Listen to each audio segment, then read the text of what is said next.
So Mujin made a video about SAG-AFTRA, and Mujin's video is special because he got some exclusive information, some exclusive DMs, I believe, from my understanding, from somebody for it. So it's cool. It's brand new information, but they've been mass reporting his video, and they don't want their names tied to this mess. We'll probably have to blur their surnames so that the video doesn't get taken down, so make sure to keep records about who's doing this. And he actually received like an email from YouTube support saying, "Hi Mujin, would like to inform you that we have received a privacy concern about your content. Before we review the content, we would like to give you an opportunity to review and if necessary modify or remove any potential private information within the reported content." And here Mujin tweets, "Well, it didn't take long. After our voice actors extremists, along with a negotiating committee member, are trying to actively take down my video by mass reporting it.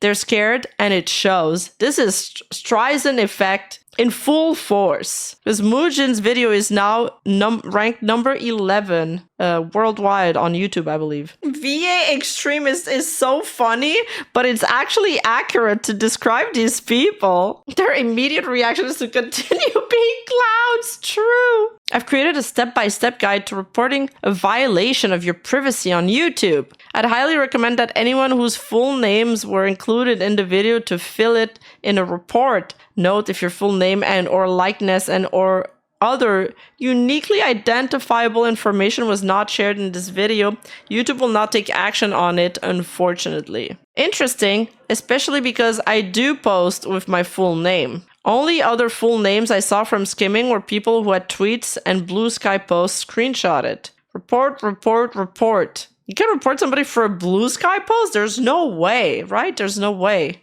Would you mind sharing who they were so folks don't have to watch the full video? This guy is a joke. Everything in this video is wrong. Also want to know how much the employer lawyer makes, lol. Truly amazing how good these VA are at making things worse for themselves. This will only backfire on them. True, Hero High. And Tectone. Get me every name that's falsely reporting you. I'll take care of it. I love this. It's all about this video with leaked DMs. They just never learn, man. Kaylee, this was never about invading a safe space. This was about exposing a suicidal agenda by SAG-AFTRA committee members that was only talked about being closed doors. It's about facing accountability, a skill that you seem to lack. This person, Jennifer Hale, said transparency is good. Healing is most important. This has been an incredibly difficult and divisive time. There is much work to do to put our community and our industry back together. And then Kaylee responds, "You are enabling drama tubers and making people in your community feel unsafe, airing their frustrations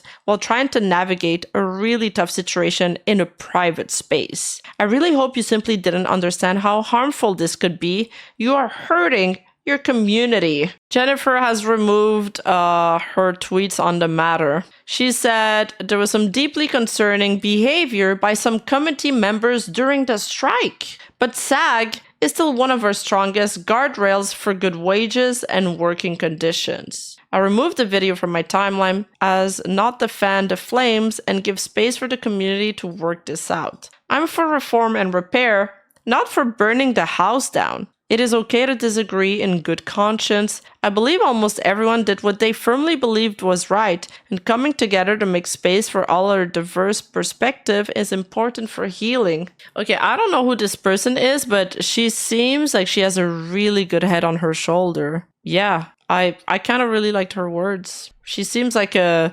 wise person. Oh, she's one of the biggest VAs in the industry? Well, there you go. That's probably why. She's a legendary voice actor. Wow. She's voiced like a million character. Oh, that's so cool. Oh, she was Jane Shepard in Mass Effect. Yeah, it's very concerning that there's, like she said, there was some concerning behavior by some committee members during the strike. And I think, it's bad. It's bad for the people because when you're in a committee, you have to try to find the win-win condition for both parties. But if certain people on the committee don't want that, then you're never going to advance. You're always going to be stuck in a standstill. She seems super level-headed, super level-headed. I'm thinking we can watch the Mujin video just to get the entire context. Full of entitled voice actors ruined the SAG-AFTRA video game strike overnight. Honestly, I was expecting not just them to hate me, but all the voice actors combined. Because this video didn't just talk about how a few voice actors were entitled and very annoying, it also criticized SAG-AFTRA, the union behind the strike, and their sometimes very weird, counterproductive behavior. And of course, they also criticized the strike itself, which was handled very poorly by SAG-AFTRA with minimal transparency, all while encouraging these entitled and unprofessional voice actors to continue doing what they're doing, which was ruining the reputation of all voice actors. That was until a few weeks after I uploaded that video when a friend of mine reached out to me. This friend of mine in particular happens to know dozens of voice actors who voice for games like Genshin Impact, Honkai Star Rail, Zone Zero, and many anime dubs. And they proceeded to tell me that these voice actors actually loved my video. But then, as I was shocked by the statement, they took it a step further, telling me that whenever a voice actor was confused about the strike, they would send them my video as the explanation, which I thought was crazy. Now, as you can imagine, I was blushing like a teenage girl who met their favorite K-pop idol. But that unfortunately didn't last long, because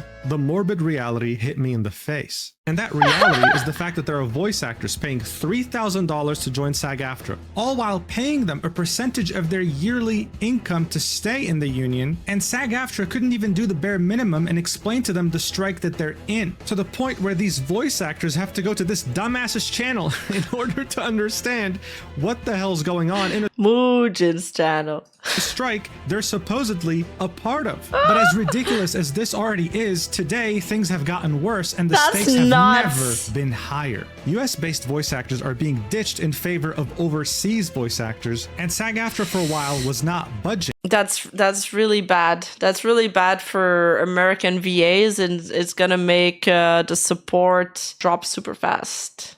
Receiving the best, last, and final offer and stating that they were going to send yet another counteroffer, risking the entire industry. Every voice actor was shouting at the top of their lungs, "Please end the strike so we can get back to work. It's been 10 months. I'm about to be homeless." But SAG-AFTRA took a ridiculously long time to finally budge and only did so on June 9th, 2025. That's more than 1 month since receiving the final best and last offer. And you have to wonder why. Well, thanks to an anonymous source, we don't have to wonder anymore. I was given a series of messages from members of the negotiating committee of SAG-AFTRA, clearly stating multiple times that they had no intentions on ending the strike anytime soon. Here's an example of someone on the... See, I feel like they're not working in the best interest of the people they're supposed to represent, and that's my issue. I don't necessarily have an issue with unions. I know a lot of people are like, burn all unions to the ground. Well, if we didn't have any unions, then a lot of the legislations and, you know, the wages that we've got wouldn't be there. Like if for example, one industry that's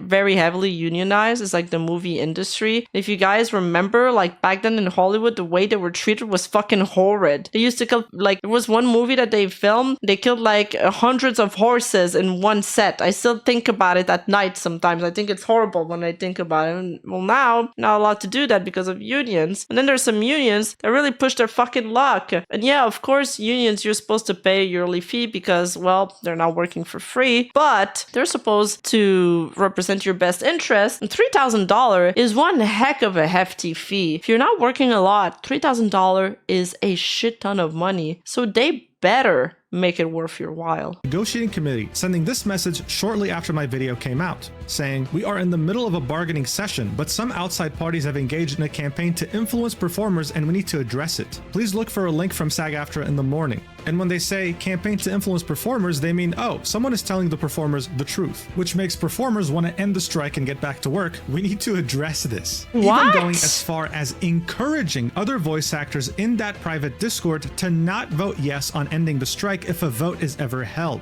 Yep, you heard that right. Someone who's meant to stay impartial for the sake of the greater good, influencing other people to change their vote. These same negotiating committee members are being celebrated right now for being able to finally end the strike when in reality they never had any intentions to do so. On Twitter, I hinted that a video like this is coming on the 11th. What followed quickly afterwards... I'm getting an aneurysm because I'm now thinking of all the other unions that are striking right now. that are like triggering me. Like right now in Canada, I'm about to go like on a massive crash out. Fucking Canada Post has been on strike on and off for fucking months, man. What do they want? What do they want, dude? What more do they want? I feel like they're getting paid well. They're getting paid well more than most jobs. Now it's starting again. And it's affecting a bunch of small businesses. I'm getting heart palpitations. I'm just gonna keep playing the video.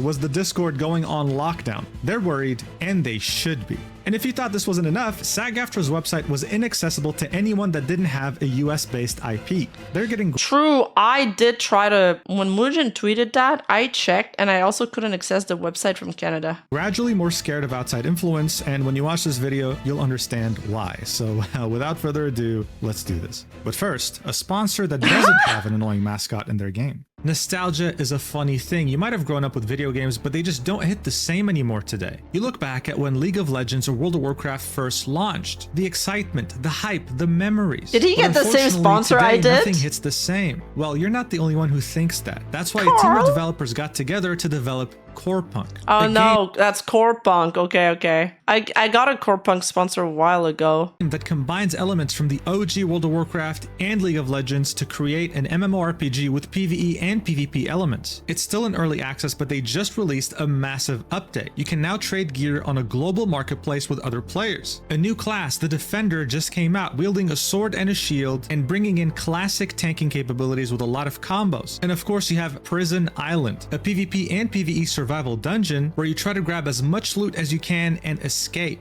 And this is without me mentioning the new dungeons coming soon, as well as the Battlegrounds mode that features 12 versus 12 PvP gameplay. So if that sounds interesting to you, make sure to click the link in the description. It kind of looks like League and Albion merged together. Today. Thank you, Corepunk, for sponsoring this video. Alright, so on July 26, 2024, the video game strike had begun. The main reason centered around it was AI protections for voice actors. But as we saw in my last video, the contract they want signed is pretty damn long and has way more. I don't know yet AI about Anime Expo, but I'll try. They want to make it very hard to hire non-union actors, people who are not a part of SAG-AFTRA. And if you do, you need SAG-AFTRA's direct approval, which can take a long time. And even if they give it, there's a time limit as to how much the voice actor can work for you before they are forced to join the union. Seeing that all these demands were not straightforward at all, the strike was not making much progress even 8 months after they had started. One of the games that was most affected was Genshin Impact, since it's a live service game. They have a set schedule with set updates which have voiced story missions. And little by little, you started seeing a lot of characters being muted. But hey, the community was fully supportive, even though their story content was not being voiced. They wanted voice actors to get what was best for them. And no one really questioned the strike. No one really pointed out how SAG-AFTRA was fighting against AI while signing agreements with AI companies at the same time. These things were not on anyone's radar until March 26, 2025, when Jacob Takanashi, a Japan-based voice actor who has nothing to do with SAG-AFTRA, took on the role of Kinich, a Genshin Impact character from a striking voice actor who was not voicing the character for months. This resulted in a handful of very loud and unprofessional voice actors to attack him publicly, dogpiling him, sometimes going as far as pocket watching him, saying that he had bought a house recently and calling that out, and other times being literally community noted. There was even one instance Kaylee Mills is crazy, where a voice actor said, "Hey guys, I'm looking to recruit someone for a voice acting role, except that one guy," referring to Jacob Takanashi. It was later revealed that Jacob had no idea a strike was even going on, something that was very embarrassing for all these weird unprofessional voice actors. But of course, no one embarrassed themselves more than the voice actor behind Paimon, the character that talks the most in Genshin Impact. If I had to hire someone, to destroy the reputation of a strike, I would hire Corinna. Give Corinna a 6-figure salary, because I know Corinna will do an amazing job in this regard. Okay, like muted too, she looks and sounds unhinged. We watched that video. She was so heated. Posting this unhinged rant, calling everyone out and losing all community support, while also telling everyone that, oh, Paimon is still voiced actually because I'm handicapped, I need to pay medical bills. But this made everyone take a step back and think, wait, so you took on a job for money, right? So Jacob is doing it, what, for fun? He's doing it for money too! And this was one of many incidents highlighting how hypocritical Corinna and the other entitled voice actors were. Meanwhile, SAG-AFTRA, instead of denouncing this unprofessional behavior, decided to directly participate by tagging Hoya vs. Games on Twitter and telling them that they should discuss things. The final chapter of this incident was when Joe Zieha, a voice actor for Genshin Impact and many other things, made a video explaining the strike once and for all. And in it, around the 4-minute and 31-second mark, he said that Genshin Impact, Zenless Zone Zero, Honkai Star Rail, and any game under Hoyoverse was not in any way, shape, or form part of the strike. That these voice actors... I did watch some of this guy video, and he seems and sounds very knowledgeable. Were striking in solidarity with the strike, but this was not part of the strike to begin with. This was the final nail in the coffin, especially for the Genshin Impact community. Not only was their support waning for the cause of these voice actors, but they just realized that this was never part of the strike. They missed out on voiced characters for nothing. This realization made these voice actors that participated in this very unprofessional behavior get flooded with hate comments. No matter what they posted, their reputation was permanently tarnished. So they all became refugees and permanently switched to Blue Sky. And that became, and I don't use this word lightly, their echo chamber. Here's why. Here's a voice actor who made a block list of anyone who disagrees with Corinna or any other entitled voice actor's opinion. If you don't know what a block list is on Blue Sky, I subscribe to this and it'll automatically block anyone who is on this list and anyone who gets added in the future. Thanks to this, the majority, if that's so fucking dumb. Does Blue Sky not have regular blocks? Not all of the entitled voice actors in question made this their main platform in which they retweet and spout the same things that they believe in. Most of them never admitted any wrongdoing. This was where we left off in the last video, but ever since then, many developments have occurred, which led us to the events of today, starting with a voice actor receiving threatening letters from SAG-AFTRA. Venti, the beloved femboy of Genshin Impact, is very important to the story. But here's the thing, he hadn't been in any story content for a very long time. Oh, no. So when version 5.6 of Genshin Impact was announced recently at the end of April, people were extremely excited to not only meet him again, but go back to the starting area. People's happiness was cut short though when they realized, wait, is Venti even gonna be voiced? This was an important question to ask. Yo, we need Venti voiced.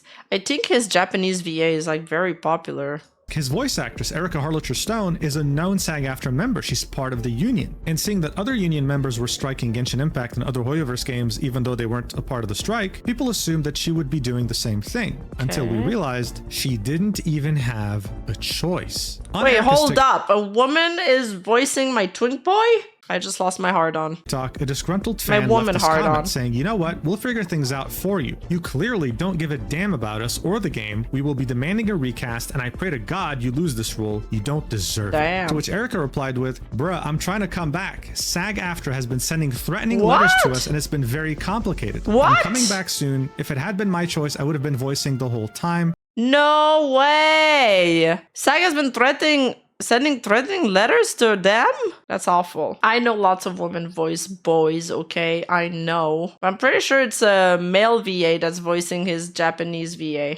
Sad face. Yeah, this goes deeper than you think. And I just want to take a second here to remind you that not all voice actors are like Corinna. In fact, the majority isn't. The majority is like Erica. They just haven't said anything because they're scared of SAG-AFTRA, because then they risk getting kicked out of the union or shunned out of the industry. But Erica was having none of it. She was tired of losing opportunities, and she was tired of voice actors having their reputation get destroyed just because of a handful of very bad apples. One of her fans asked on TikTok, does this mean some of the other voice actors will be back in the 5.7 update? By the way, love your work. To which she said, I think so. SAG-AFTRA has been sending threatening letters, so it's been very difficult to navigate, but they were rude to me and I'm sick of this shit, so lol. Again, doubling down on the idea that she's been receiving threatening letters from SAG and that she's sick of this strike. The comments then continued with her saying, thank you guys for loving Venti as much as I do. I'm so sorry the strike has sucked for everyone. We didn't even vote on it. What do you mean? That's a bombshell by itself, by the way. But hold on a second. Just for the sake of being objective here, there was a vote that was held at the end of September 2023. It was 98.32% in favor. That's how many people voted yes. However, the people who voted were only 27% of eligible voters. So the majority didn't even vote. Was that because SAG communicated this in a very bad way? It's a possibility. They usually give barely 2 to 3 days notice before an important meeting. But just keep this in mind. Erica probably means she wasn't notified, she had no idea, which is totally valid, especially with this union. She then continues, I should probably take my own advice and shut the fuck up now, LMAO, but yeah, I'm really sorry for how dumb this has all been. So even though she's been speaking out very bravely to everyone about what's actually going on behind the scenes, she's of course still very concerned with the consequences she might face with SAG-AFTRA. They could, for example, kick her out of the union, and if she relies on union health insurance, then hey, say goodbye to that.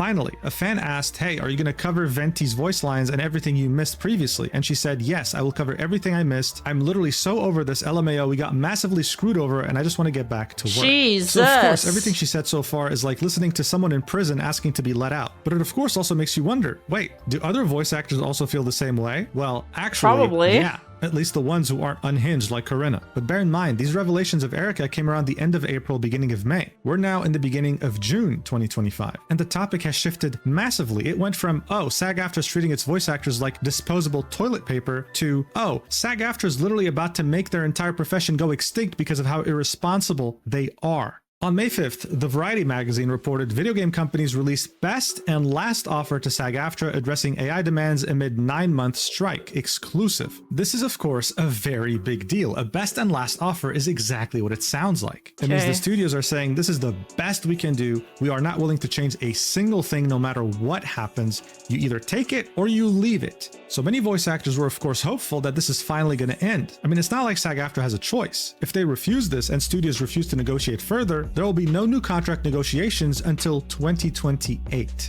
It will be like shooting yourself in the foot with a shotgun. But more importantly, this best and final offer had exceeded everyone's expectations. Everyone's. And when I say everyone, I mean actual working voice actors. Everything in green was something that SAG-AFTRA was asking for, and it was granted. Everything in red is not granted, and everything in yellow is negotiable on a case-by-case basis. So one contract may have PCAP? DR covered? For games, yes. For animation, nope. Film and TV, nope. Everything else is green. Digital member report must notify performer of what their DR did in writing. In games, TV animation, nope. And film, this does look great.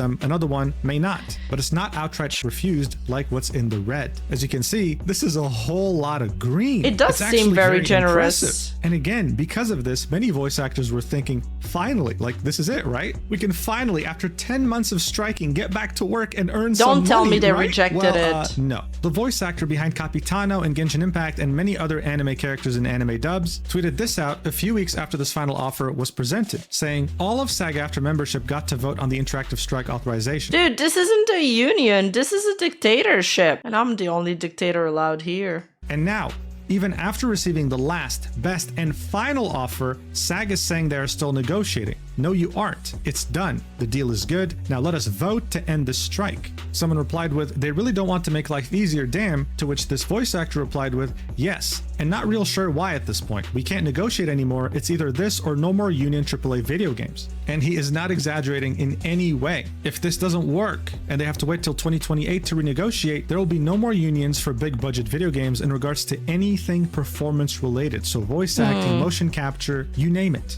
But all of this doesn't add up at all. In 2023, there was the Hollywood actor strike by SAG-AFTRA, and after 118 days of striking, when they received a proposal from the studios they were striking against, they held a vote, with 78% of members voting in favor of taking the contract. On the other hand, 22% voted no, and there were some very heavy criticisms to accepting the agreement a bit too early. But hey, that's what a union is. You vote on your rights, because everyone has a say. Hell, the same day the voice actor of Capitano made his tweet, SAG-AFTRA had held a vote for people who are in audio commercials, and they were able to approve their contract with a vote of 96.9% saying yes and 3.1% saying no. So how is it exactly that every other facet of SAG-AFTRA could vote when they get an actual counteroffer? How is this voice allowed? Actors are not being given that right, which is a fundamental right of a union. Like, you have to understand, there are voice actors who haven't worked for over 10 months because of this strike. They, just like Erica, would receive a threatening letter if they were to work on video games. More specifically, ones that don't have this new contract that most haven't accepted. So this isn't just about the existential threat of voice acting as a whole in the United States, but it's about people who are literally on the brink of being homeless, needing a job. So seeing that things have gotten so bad, that SAG-AFTRA finally decide to hold a vote and have their members decide what to do next? No. You know what they did instead? They held a Q&A on Instagram Live.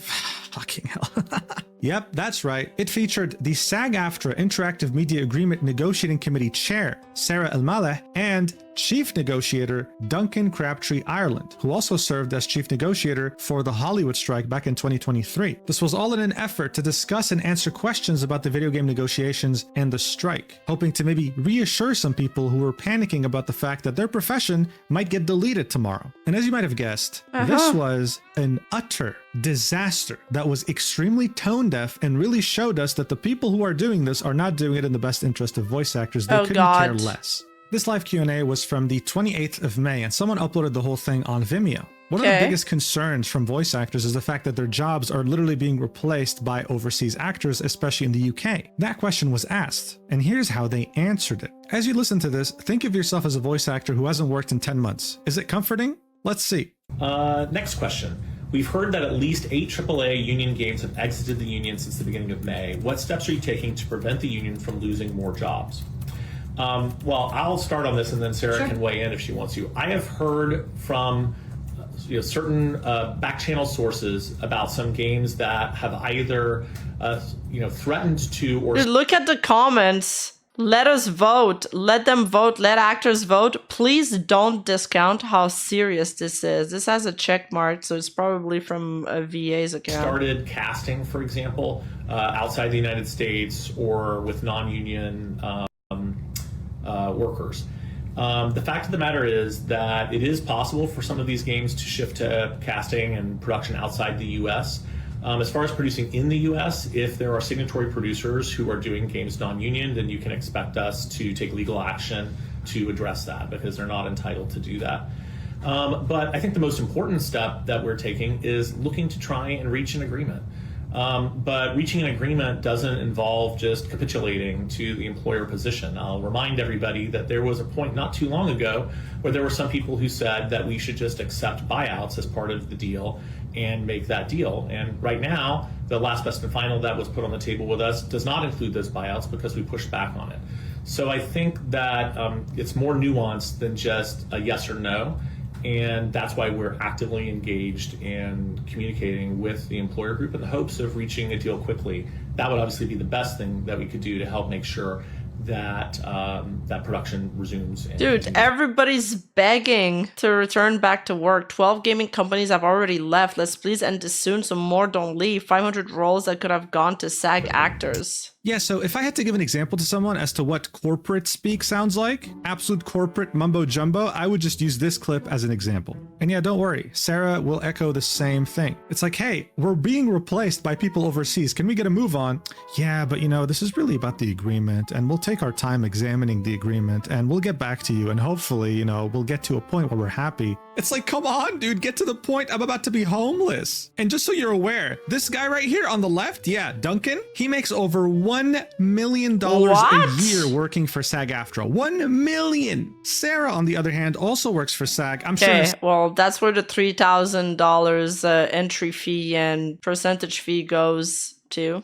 We just figured that out. Salary's amazing, and even if it wasn't, she doesn't have to worry about not being able to find a job. As a voice actor who hasn't worked for 10 months, who's literally struggling to make ends meet, hearing these two talk about this must feel like the most out-of-touch thing ever. How can he sit here and so confidently say we're going to keep the strike going without taking in any points of feedback while you make $1 million a year? It just doesn't really feel right. It feels weird. You can see some comments here saying 12 gaming companies have already left. Let's please end this soon so more don't leave. 500 roles that could have gone to SAG actors. Another person says let the actors vote. Envy. Another one says let the actors vote. It's a very unfortunate situation. SAG-AFTRA also posted this on Instagram, showing what they want changed in the last best and final offer. There are 3 essential items here, right? And the first one, the most important one that they really want to show you first here in the slideshow, is that they don't like companies generating new materials with replicas during a strike. Just so you know, AI replicas are actually part of this contract. Voice actors are allowed to consent if they're getting paid for it. So this right here really bothers SAG-AFTRA because it takes away power from them when they're striking. In fact, during the end of the Q&A, you can hear the pain in the voices of these two people when someone has a question about Side Letter 6 projects. Here's how the Coalition of Dubbing Actors explains this. Remember this name because they will be very important later on. But in a nutshell, they say, it's a serious flaw in the SAG-AFTRA video game contract that allows projects that have begun production before a strike was called to continue without disruption. This coalition then says,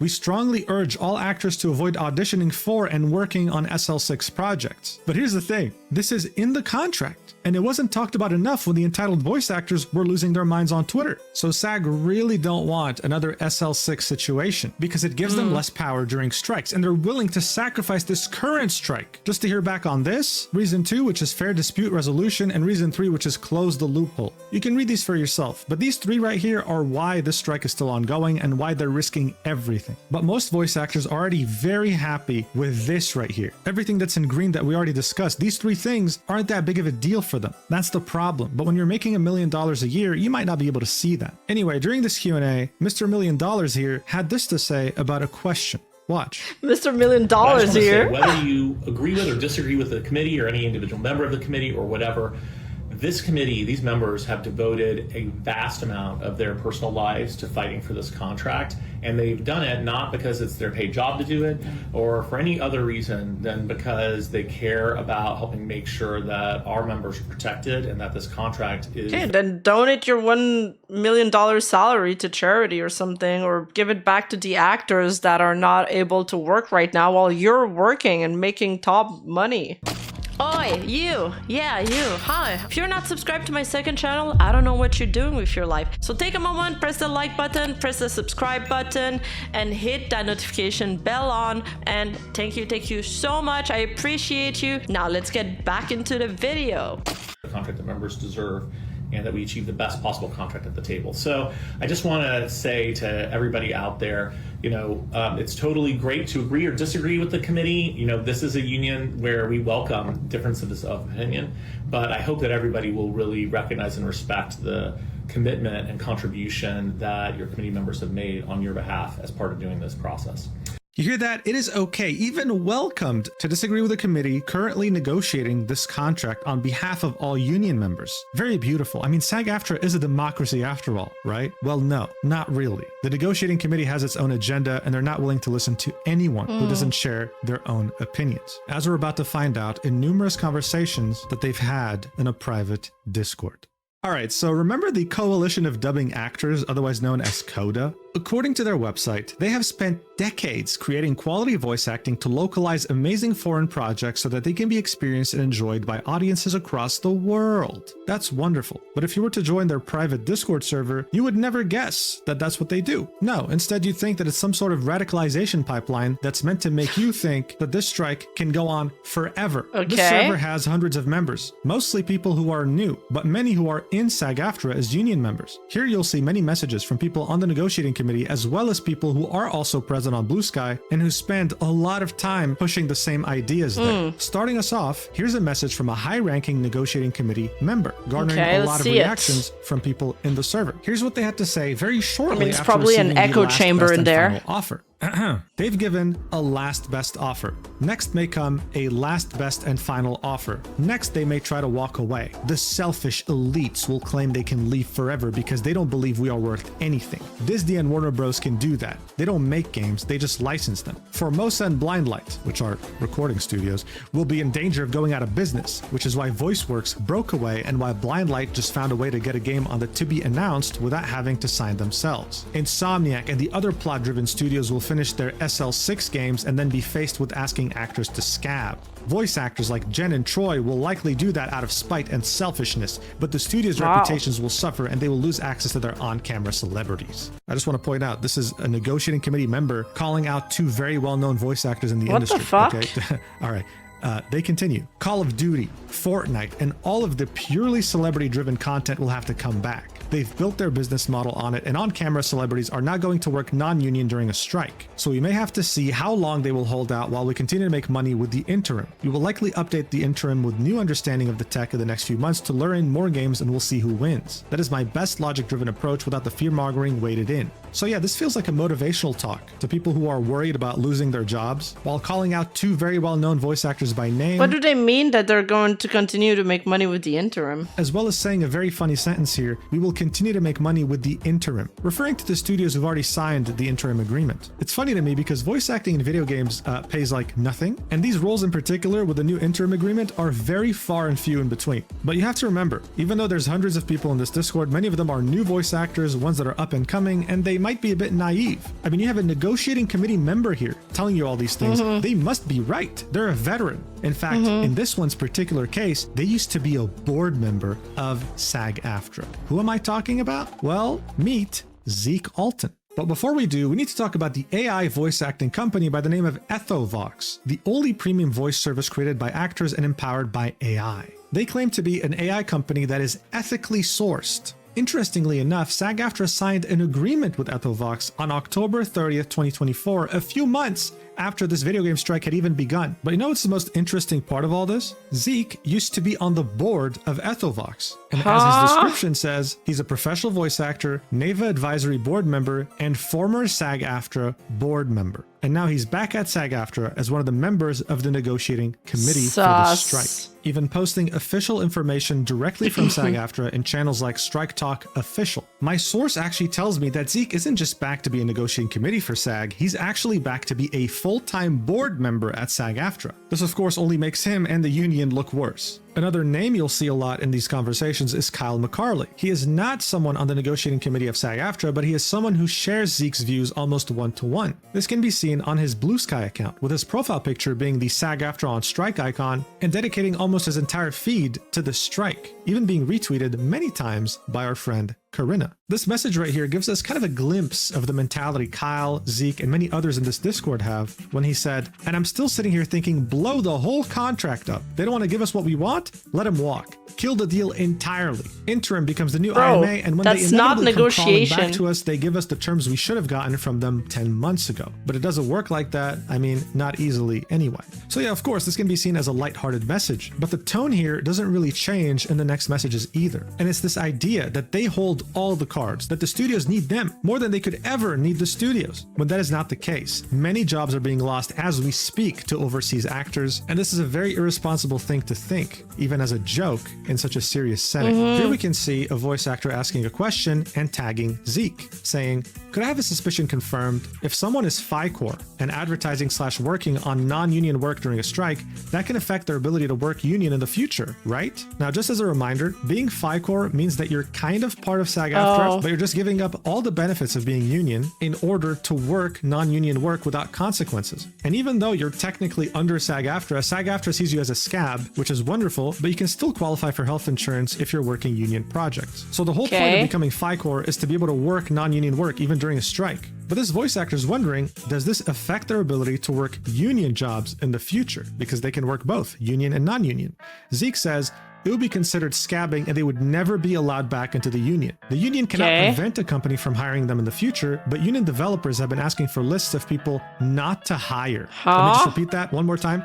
Union developers have been asking for lists of people not to hire. He continues, of course, that's illegal and unrealistic, but it's a small community. We're all responsible for our actions, and flaunting a strike is more serious than I think some performers understand. They'll be severely limiting their career opportunities in the future to only the kind of games that are actively looking to gather up actors' digital identities. So look, when you become FICOR, okay?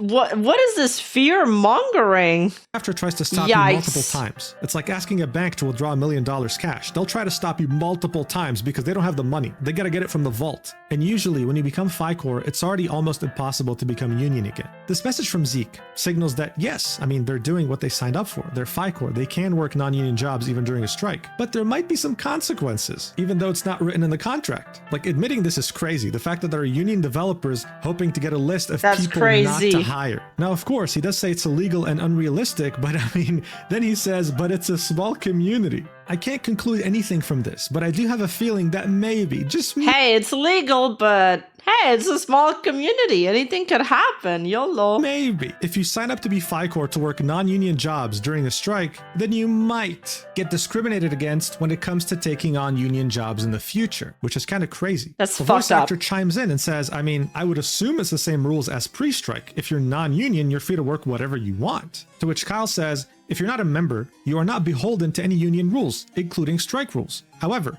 Working non-union during a strike does undermine its efforts every bit as much as promoting that work does. The reason to withhold that work or not promote it is to stand in solidarity with your fellow actors, but nothing requires you to do so, other than the very slim potential for jeopardizing your future membership if that's something you want to pursue someday. Wow, yo, that went dark so fucking fast. That is like the polite tone, subtle threat, but nothing requires you to do so other than the very slim potential for jeopardizing your future membership if that's something you want to pursue someday. So Cal comes in, mostly agrees with Zeke, Harvey Weinstein, but does so in a more level-headed way. Without the grapes and essay.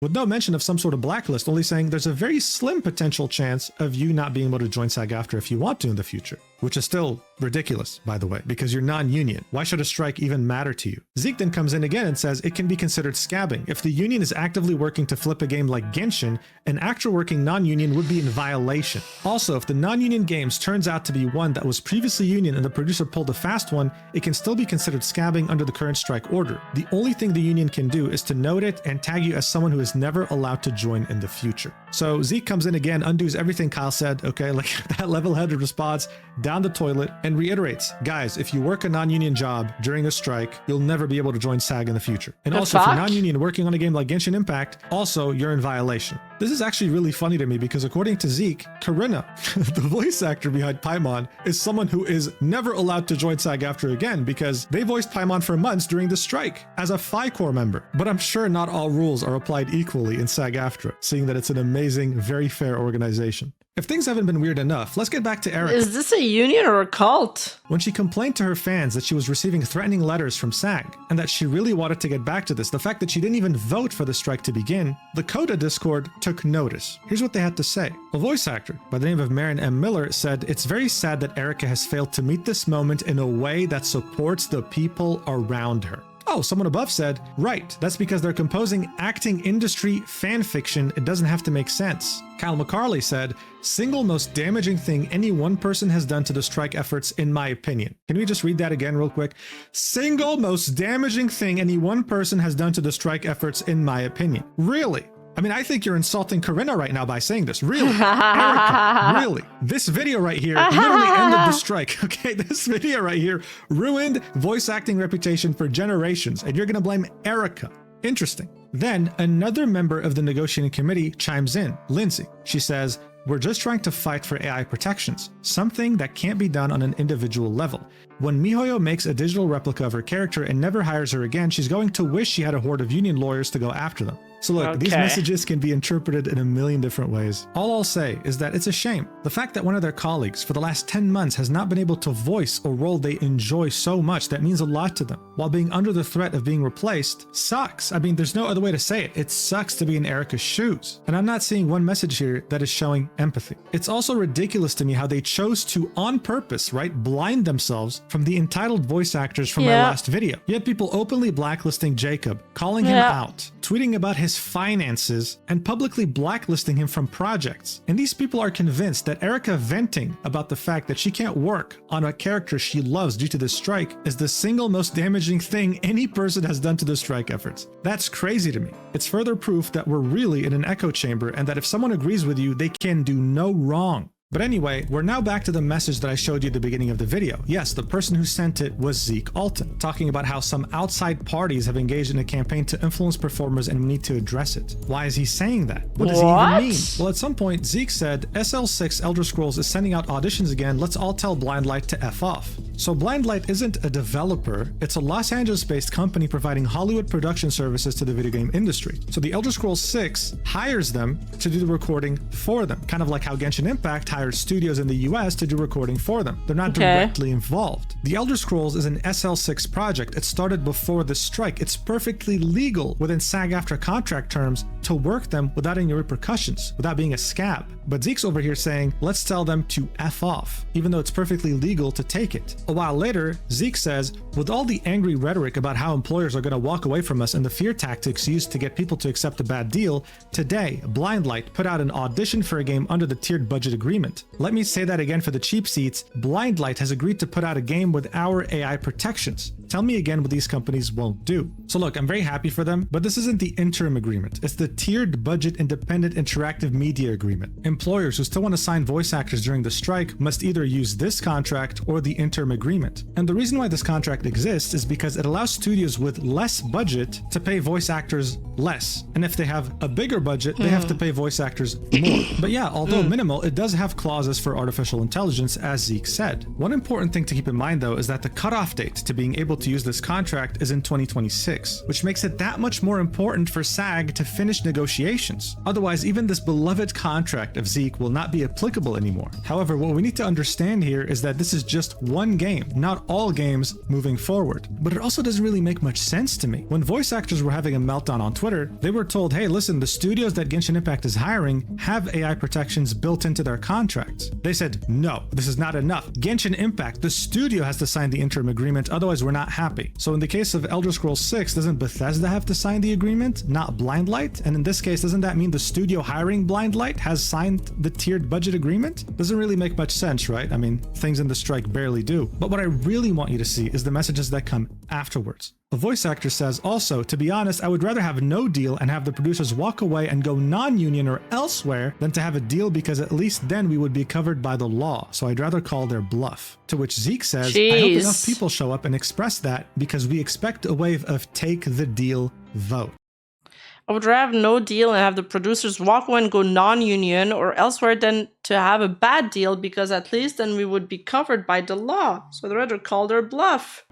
Okay, let's just take a step back here, all right? This is someone who is a complete extremist saying, I'd rather have no work at all if it means that I can't work under a union contract. Something that most voice actors who are already financially suffering after 10 months of no work would completely disagree with. And then you have someone on the negotiating committee saying, I hope enough people show up and express that, because we expect a wave of take the deal votes. This is a negotiating committee member openly saying that guy really is a SAG-AFTRA extremist. Taking the deal if they ever hold a vote on the final, last, and best offer. This is a clear agenda as a member of the negotiating committee, but it actually gets way worse when you really think about it. So remember how only 27% of eligible voters actually voted in favor of starting the video game strike? This totaled around 34,687 members. We have a negotiating committee member out here trying to influence hundreds of people to vote no to the next vote regarding the final, last, and best offer. If that's not vote manipulation, I don't know what is. And that is extremely weird.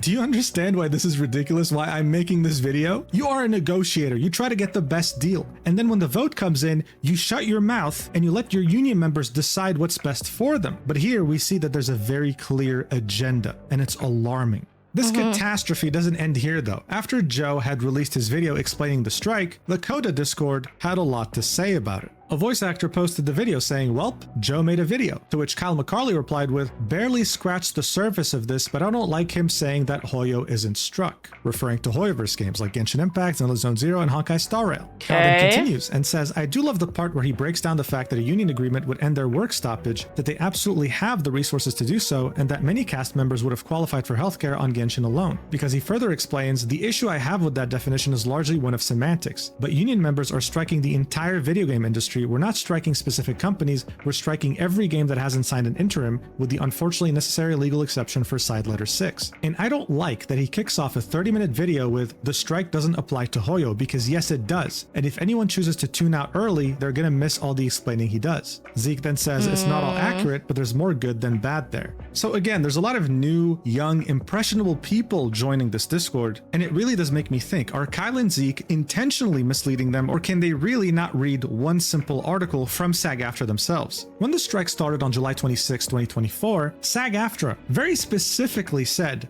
the 10 companies facing the strike are Activision Productions Inc., Blindlight LLC, Disney Character Voices Inc., Electronic Arts Productions Inc., Epic Games Inc., so how is Hoyoverse in it? LLC, Insomniac Games Inc., Take-Two Productions Inc., VoiceWorks Productions Inc., and Warner Bros. Games Inc. There was no mention of an industry-wide strike. There was no mention of a contract strike. This is a strike that began, and as far as we know, still is, about these 10 companies. They're negotiating the last, best, and final offer with a coalition formed by these 10 companies. Now, I don't know if Kyle is misinformed or maybe spent too much time on Blue Sky, but this has never been an industry-wide strike. This has never been a strike against Genshin or anything else other than those 10 studios, period. You can even see this on SAG-AFTRA's yeah, Hololive's not on the list. VPN to access this. On October 15th, 2024, they had made an update. And again, they said the convenience bargaining group includes Activision, Blindlight, etc. No mention of Genshin, no mention of an industry-wide strike, none of that. These people are role-playing. They think they're the main character or something. And that's what's so dangerous about it. Now, of course, I can't get their side of the story because I doubt they'll reply to a DM from me. And if I were to give them the benefit of the doubt, I'd say, oh, they're a very passionate bunch who truly think that they're fighting for their own rights. And you know what? I hope they get those rights, but they're doing it in such an irresponsible way while disregarding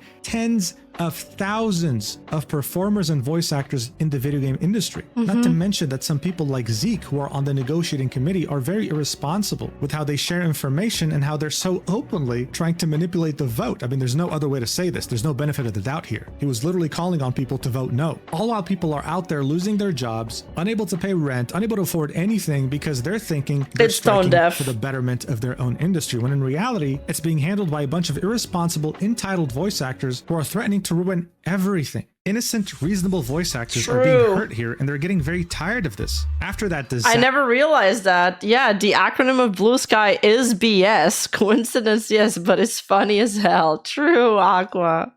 Instagram livestream, Capitano's voice actor quote tweeted his last tweet and said, since receiving the last best final offer, SAG's only update to membership was a half-hour IG live for the public. Members weren't even emailed. What? Where do we now stand, SAG-AFTRA? We are now heading towards an impasse that will kill all union video games. Paying members deserve the right to vote. Yeah, they do. He was getting tired of this, and he wasn't the only one who spoke up. Sam Slade, the voice actress behind Ambi from Zenless Zone Zero and Topaz from Honkai Star Rail, as well as many other roles, hadn't once made a statement about the strike until now. She said, I've been careful to not say too much during the strike because I'm frankly exhausted with how actors are treating each other and I don't want to deal with it. But this is about more than just us now. Union and non-union jobs are leaving and we'd be lucky if they came back. I support the strike's core purpose to establish a contract for union work based on consent and compensation that will influence non-union work in the future. I've read the damn offer we have right now. Other actors have read it. Other lawyers have read it. We have what we asked for. And we're risking it all on loopholes that we don't trust the SAG lawyers we insist are our protectors to protect us. If an employer plays dirty,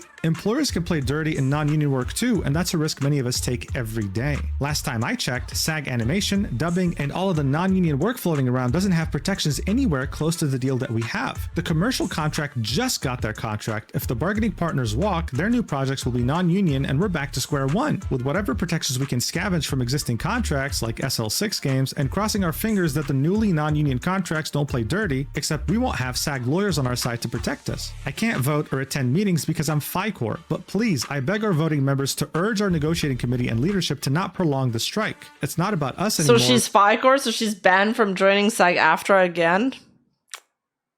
Recording engineers, directors, production teams, entire studios, those are jobs that will leave and are leaving that may never come back. There are talented voice actors around the world, and it's silly to think the US is the only source of talent these games want. Please let everyone get back to work. She also clarifies things further, emphasizing that this post isn't about Hoyo games, it's about the current interactive media agreement strike and the greater industry that it affects. I'm not here for drama. I'm also not a union member, so please don't refer to me as one. It wouldn't be fair to my union colleagues. Also, if this thread ends up in a video covering the strike or whatever, hi YouTube. Hey Sam, glad to see that you're a good sport. It's very refreshing, especially after what we've been through in the last video. The last thing she said was, but Sam, where's your source on games leaving? Gestures to everything. Sam, how do you know they'll go non-union if they... It always feels good when people don't throw a baby rage fit when they're featured in a video. It feels very refreshing, like he said, and it feels like they're good sports. Walk. To which he says, when a contract expires, the parties are no longer beholden to it. They will have zero obligation to sign another if they don't want to. So yeah, this is getting so bad that it's forced people like Sam, who are FICOR, or hell, some non-union actors too, to speak up about this. Pressure was mounting, not just from consumers, but performers too. So SAG-AFTRA all of a sudden on June 7th said, hey, we're doing a meeting on June 9th. You can join IRL or through Zoom. Voice actors were finally hoping to be able to hold a vote so that they can finally express what they think. What ended up happening though was completely unexpected and came out of nowhere, leaving them even more confused. Some didn't even know whether to celebrate or be worried. According to my source, during the Zoom meeting, SAG-AFTRA leadership spent a long time ass-kissing their performers, thanking them for their efforts during the strike. And then, as everyone was expecting some sort of a vote, SAG-AFTRA leadership announces that, hey guys, don't worry, a tentative agreement has been reached with the studios. The strike will be ending soon. Now, of course, most people were very relieved to hear this. Many went into this meeting fully expecting SAG-AFTRA to delay this strike again. So this is definitely a step in the right direction, thanks to many voice actors complaining to SAG about them delaying it this long. But this doesn't mean that things are truly back to normal. No, there's still work to be done, and things can still go wrong. Shortly after this meeting, SAG-AFTRA tweeted out, "We have reached a tentative agreement with the video game bargaining group, which includes some of the largest video game companies in the world, and we are hopeful that our video game strike will be suspended in the coming days," linking a post on their website. Coming days. Now, look, before we get to that post, I want to point out that a lot of people were celebrating this, and I get why. I mean, listen, I want voice actors to get the rights they deserve too, but this was never about voice actors. This was... That makes me wonder, when you cover video games, how often the parties message you about your videos. Usually it's positive. Yeah, and I feel like a lot of people make assumptions or not on whether or not I'm allowed to cover some topics, when most of the times me and the subject matter have spoken prior. For example, like the Alicia thing, I had some comments saying that the Alicia video had some comments saying that they were, oh, you know, maybe she doesn't want you talking about this. I was like, bro, she's cool about it. Like, just chill out. A lot of the time they thank me, or, you know, they exchange good words, or they're just thankful that I'm being respectful. That's why it's important to be respectful sometimes, and for chat to behave as well. And that's why sometimes I have to rein some things in, because then, you know, if people come to you sometimes with exclusive information, and if you drive them away because you're too rude, or chat's too rude, it's gonna give them, you know, cold feet. And then that's it. We won't have any more information. They're just gonna close the tap, you know? You're not... And other people will see this, and they also won't want to contribute information. And then we won't have any more videos. So it's kind of like, you know, it's a long-term play. Yeah, consider Alicia appreciated Mujin's video. I think she's okay with good coverage. Exactly. And, you know, I mean, we've had some incidents where people were upset, but these people, they usually let that known on social media. So you guys have probably heard about it. It's always about SAG-AFTRA mentioned, for me. Yes. And I wasn't the only one. Many were wondering, okay, well, struck games are now going to be voiced again, probably, if this tentative agreement gets finalized. But what about non-struck games that were affected by the strike, like any game under Hoyoverse, among others, like, for example, Destiny 2? And that's yeah, Alicia was in the live chat. Yeah, well, yeah, but people watching the video don't know these intricacies. So, like, when I did the Pippa video, people also, you know, they assume a bunch of things. When we rated Pippa, she said she liked the video. So things like that. People often assume the worst, but it usually doesn't always go that way. Definitely a concern here. So let's take a look at what SAG-AFTRA had to say about this in their post on their website. The title is, SAG-AFTRA and video game employers reach tentative agreement on interactive media contract, National Board to review. They then say, SAG-AFTRA and the signatory video game companies, which include Activision, Blindlight, Disney Character Voices, Electronic Arts, Epic Games, Formosa Interactive, Insomniac Games, Take-Two Productions, and Warner Bros. Games, have reached a tentative agreement on terms for the interactive media contract, subject to review and approval by the National Board and ratification by the membership in the coming weeks. Specific details of the agreement will be released with the ratification materials. It is expected the terms of a strike suspension agreement will be finalized with employers soon. Until such agreement is reached, however, SAG-AFTRA members will remain on strike against these employers. SAG-AFTRA National Executive Director and Chief Negotiator... Yes, true. Fillion watched my video and she was okay with it too. True. Iron Mouse watched my video, and she liked it too, but she had to stop because she said she doesn't like being sent stuff about her illness, and I get that. It's a little weird. And also, it's a little weird watching somebody like kind of glaze you for like 20 minutes. Creator Duncan Crabtree Ireland said, "Everyone at SAG-AFTRA is immensely grateful for the sacrifices made by video game performers and the dedication of the Interactive Media Agreement Negotiating Committee throughout these many months of the video game strike. Patience and persistence has resulted in a deal that puts in place the necessary AI guardrails that defend performers' livelihoods in the AI age alongside other important gains. Thank you, Interactive Media Agreement Negotiating Chair Sarah El-Maleh and Chief Contracts Officer Ray Rodriguez for your hard work and advocacy in pursuit of this contract." SAG-AFTRA President Fran Drescher stated, "Our video game performers stood strong against the biggest employers in one of the world's most lucrative industries. Their incredible courage and persistence, combined with the tireless work of our negotiating committee, has at last secured a deal. The needle has been moved forward and we are much better off than before. As soon as this is ratified, we will roll up our sleeves and begin to plan the next negotiation. Every contract is a work in progress, and progress is the name of the game." SAG-AFTRA members have been on strike against video game employers since July 26, 2024. Prior to that, SAG-AFTRA members approved the video game strike authorization in September 2023 with a 98.32% yes vote. So there you have it. This is a strike against those 10 different studios, the ones that were struck from the beginning. This doesn't include Hoyoverse and other developers that have been struck that have nothing to do with the strike. There are also 2 final steps to be reached before the strike can be officially called off: an approval by the National Board and ratification by the membership, which will take weeks. Sam Slade saw the post by SAG-AFTRA and thought, you know what, let me just share the most important details for people who don't want to read, saying, "For anyone confused about what this means but don't want to read past the headline, I got you, yippee," showing part of that post on SAG-AFTRA's website. But then someone asked,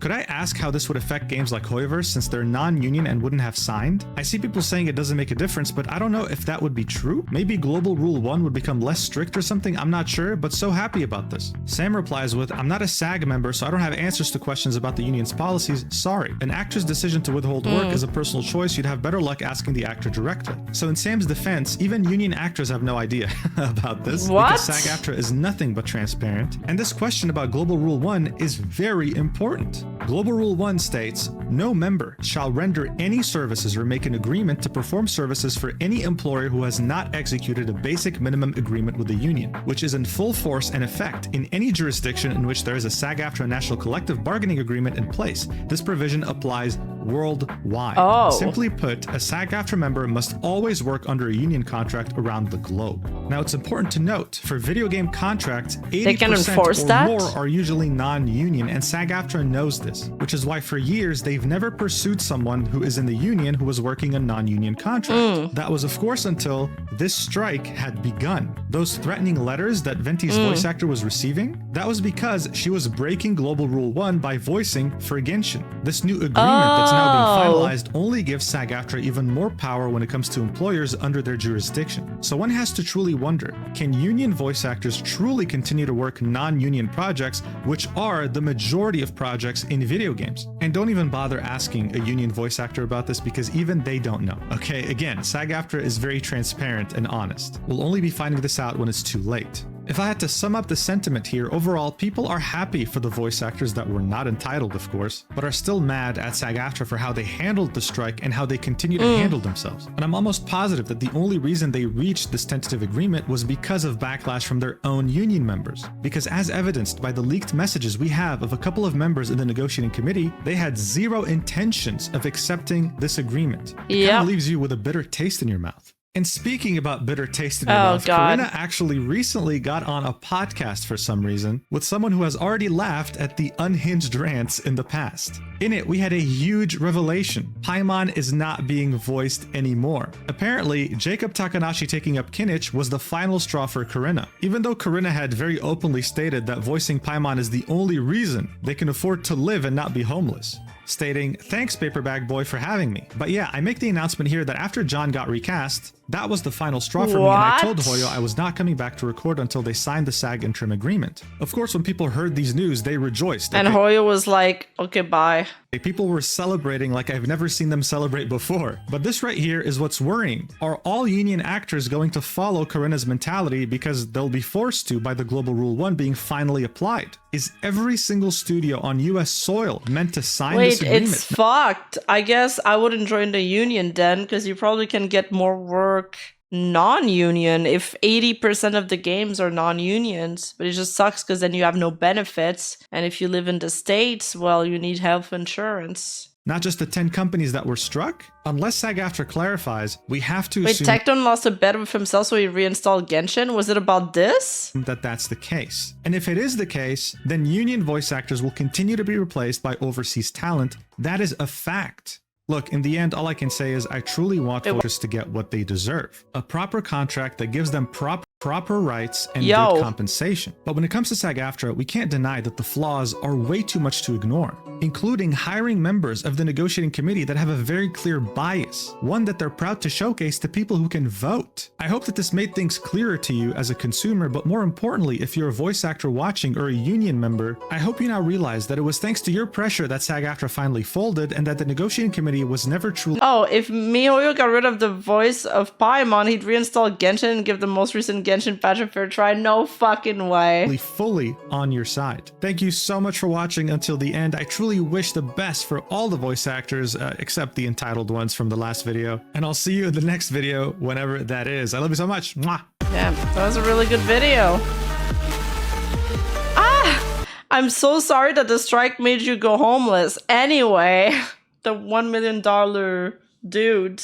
Off note, but Karina is supposedly FICOR, in other words, a scab by SAG standards. However, if Hoyo signed the interim, Karina would have a higher chance of becoming an eligible member for voicing a main character. So they benefit the most of the game turning into a union project. Oh, that's a really good note. Thank you. Yeah, I saw that they've been threatening Mujin. We saw this earlier. It's kind of wild. Kinda wild. Hey, you! Don't forget to like and subscribe and hit that bell button. And I'll see you in the next video.